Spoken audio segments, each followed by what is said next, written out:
À bien y regarder, Patrice Faury aurait pu être le pilote français le plus titré cette année. Pour une raison arithmétique, tout d'abord, il a couru dans 2 catégories tout au long de l'année. Pour des raisons sportives ensuite, car à 52 ans, et après avoir fait un break de près de 30 ans, ce qui doit être une sorte de record, eh bien il a gardé un bon coup de volant. Un coup de volant suffisant en tout cas pour s'imposer dans le championnat GT de série au volant d'une Porsche GT3.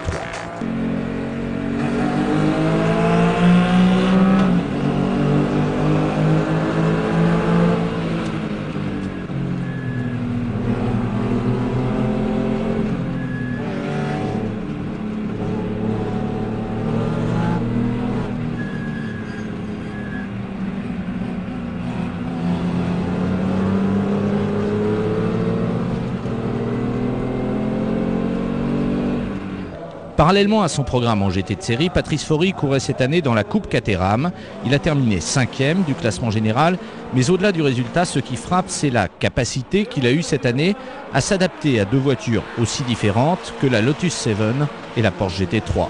Patrice Faury est chef d'entreprise, d'une entreprise d'affichage publicitaire. Il travaille donc énormément, ce qui, comme tous ceux qui sont dans son cas, le contraint à une jonglerie permanente. En ce sens, les 30 années de break étaient nettement plus cool pour ce joueur de tennis qui a pratiqué au petit niveau de la 3e série, pour ce joueur de golf, handicap 8. Durant son break, ce sont ces passions-là qui l'ont occupé.